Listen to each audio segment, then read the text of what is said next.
Opa, salve, salve meus manos e minhas minas, estou de volta e desta vez vou falar sobre um grupo muito importante, que já teve filme dos caras, já teve série, enfim, já divulgaram o que puderam deles, mas não contaram tudo ainda. E é por isso que nós estamos de volta. Vou falar do NWA, Niggas White Stuff.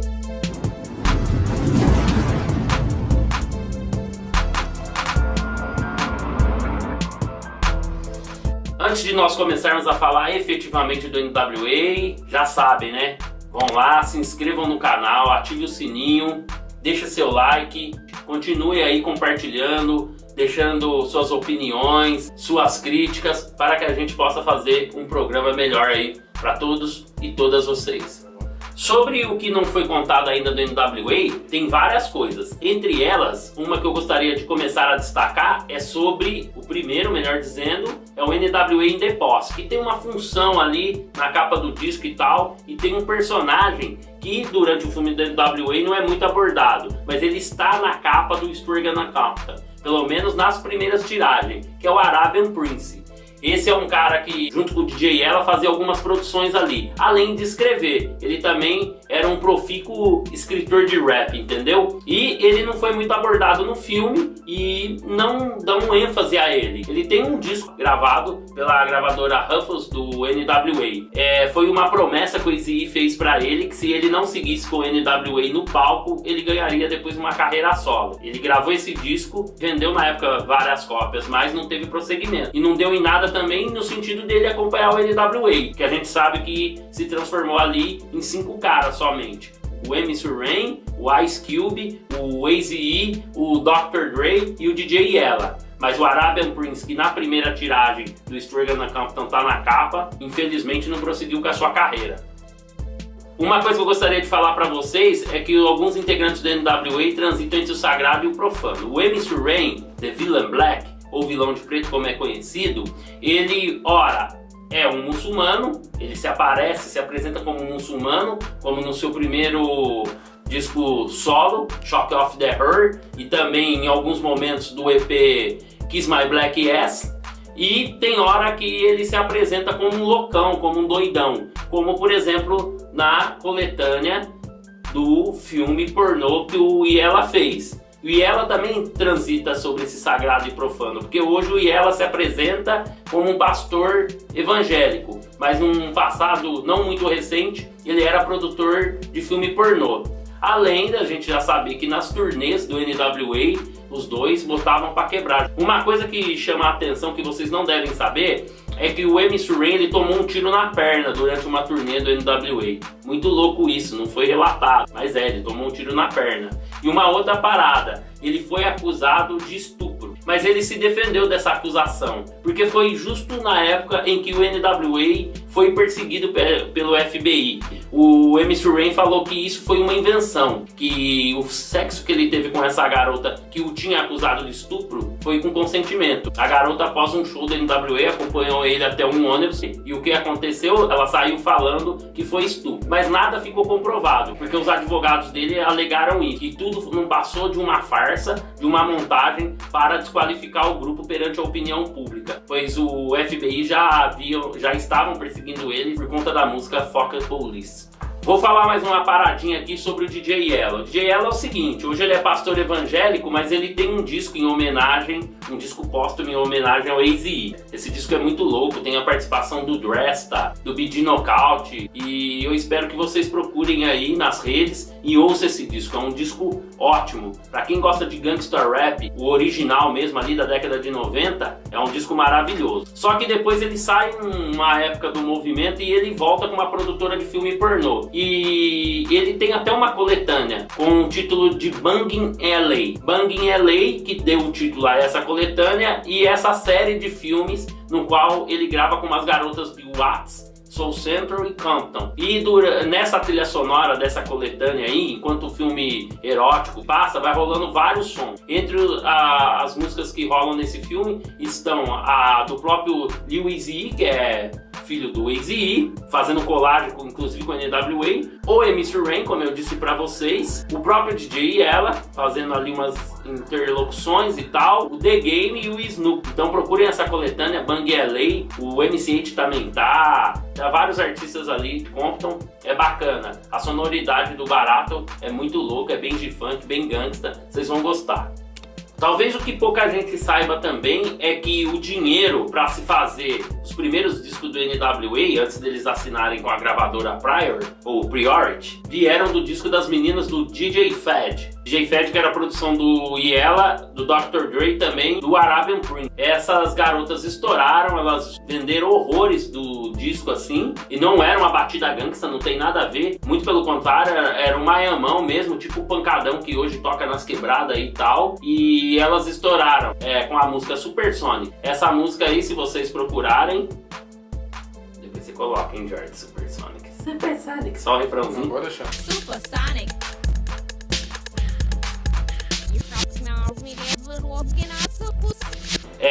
Rendeu dinheiro para que o Eazy-E gravasse o NWA em The Posse e financiasse o estúdio ali para eles gravarem o Straight Outta Compton. Ó, a respeito do filme do NWA, tem uma parada que é muito discutida e que hoje muita gente sabe que é verdade. Lá no filme do NWA tem o encontro do Suge Knight com o Eazy-E. Até que o Suge Knight saiu arrotando aos quatro cantos aí que foi ele que espetou uma seringa durante aquela briga no qual o Eazy-E contraiu o AIDS. Não é bem assim a história. O Eazy-E vai lá, reúne com o Suge Knight e ele, após agredir o Eazy-E junto com a gangue dele lá, alguns membros do Broads, não, quebra o Eazy-E no pau e aí o que acontece? Eles pedem para o Eazy-E assinar. O Eazy-E realmente assina, mas o que acontece? A assinatura do Eazy-E posteriormente não é reconhecida, porque ele entra na justiça. E o que acontece? Eles queriam que o Eazy-E assinasse lá pro Dr. Dre ter o contrato rompido com a Rufus, e isso não aconteceu. Uma pequena parte, não vou dizer, não sei dimensionar os valores, mas até o ponto que eu pesquisei, uma pequena parte de tudo que o Dr. Dre produzia e fazia lá na Death Row Records ia para os bolsos do Eazy-E. Então, a gente tem que tomar um pouco cuidado com o filme ali, que rola uma mentira lá que o Eazy-E desocupa a mansão dele. Não era bem assim. O Eazy-E realmente teve um momento ali, que ele teve um problema financeiro, mas longe dele estar pobre a ponto de desocupar a mansão.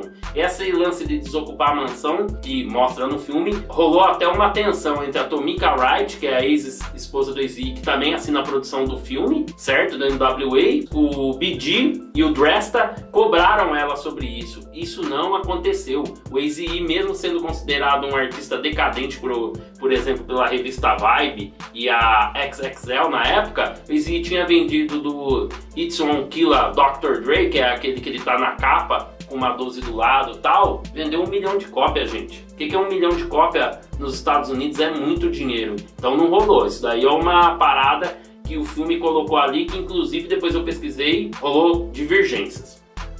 Uma outra parada que eu gostaria de falar sobre o NWA e falando do filme assim, que tem que tomar um certo cuidado, é o seguinte: o Gary Gray, Gary Gray, que foi o diretor do filme, eles foram processados em 100 milhões pelo Jerry Reller, que é aquele senhor branco judeu que aparece lá no clipe.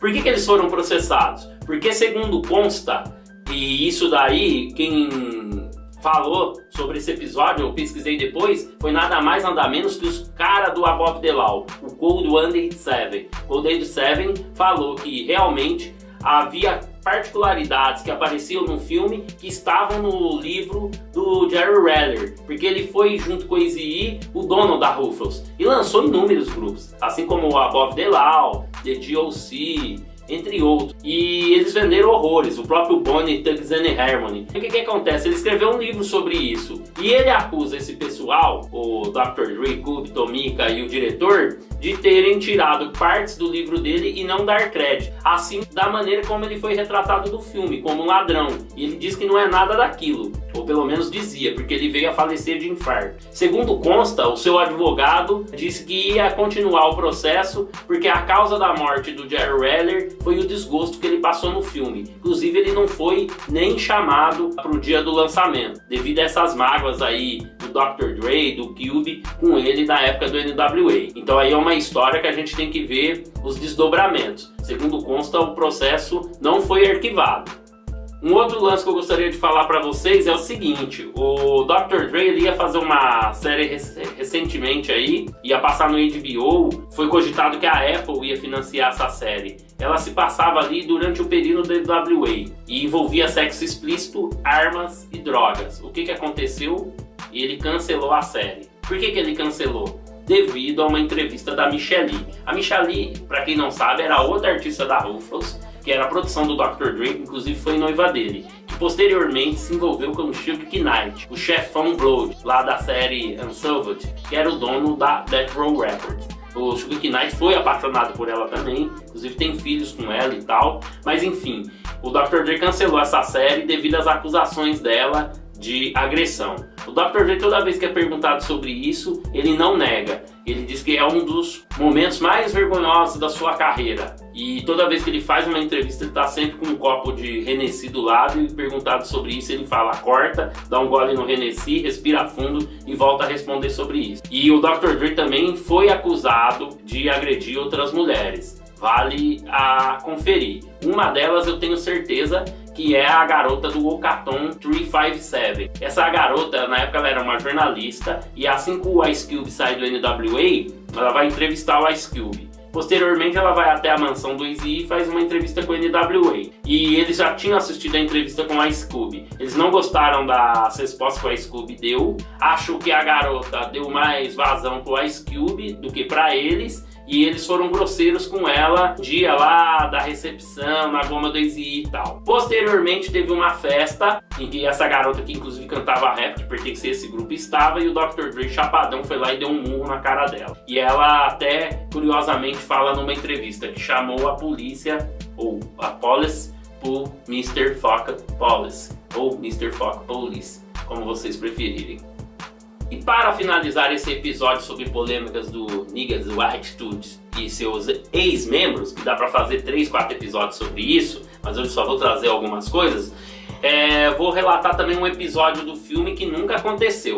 O Dr. Dre não foi até o leito de morte do Eazy e nem o Ice Cube. Até mesmo porque o Crazy Bonnie, que era do Bonnie, Thugs and Harmony, falou numa entrevista que eles encontraram o Ice Cube, que é uma cena que inclusive mostra no livro, e aquele foi o último dia que o Eazy viu o Ice Cube. Eles selaram a paz, ficaram tomando até 5 horas da manhã numa boate lá que tocava rap e tal, cada um foi pro seu lado. O Ice Cube não vai no hospital, como é demonstrado lá e tal no filme. E chegam, enrola toda aquela dramatização, aquilo ali é uma coisa hollywoodiana. Não rolou. O Dr. Dre conversou sim com o Eazy. Foi se tratado que eles podiam voltar ao grupo. O Dr. Dre, uma certa vez, numa entrevista que eu traduzi, ele disse que sim, mas que não foi bem isso. Porque o Eazy fez uma exigência muito grande para ele, que era a qual? Se voltasse o NWA, ele teria que sair da Death Row. Mas os contratos envolviam milhões de dólares. E ele falou pro Eazy que iria pensar. Não disse nem sim nem não. Então aquele lance dele ter ido até o hospital, esquece. E para finalizar, uma outra parada que eu descobri é que nessa época do NWA, devido à rivalidade da Costa Leste e Costa Oeste, que já estavam ali se estranhando por conta da música do Tim Dog, Fuck You Compton, eu descobri que o Spike Lee, grande militante, cineasta, pensador, enfim, um cara brilhante a favor da comunidade negra na luta pelos direitos civis estadunidenses e até pelo mundo afora, ele não gostava do NWA, ele fez críticas abertas e críticas ácidas ao NWA. Por quê? Porque ele já estava naquele início ali, porque já estava no início na treta da verdade, da costa oeste e leste. O Tim Dog, que era um cara de Nova York, fez uma música chamada Fuck You Compton. E o que aconteceu? Spike Lee fazia essas críticas abertamente porque ele era mais amigo de um outro grande grupo da época, que rivalizava em vendas e rivalizava também em polêmicas com o NWA, que era nada mais, nada menos que o Public Enemy. É uma coisa assim, não dá pra disputar. Se é tipo Pelé e Maradona, cada um na sua, entendeu? E enfim, eu vi essas paradas, eu procurei e fiquei um pouco chocado do Spike Lee fazer essas críticas ao NWA. Mas então é isso, galera. Espero que vocês gostem do vídeo. Se inscrevam aí no canal, continuem compartilhando, fortalecendo a gente nas redes sociais. Deixe seu like e é isso. Um abraço, fiquem todos na paz.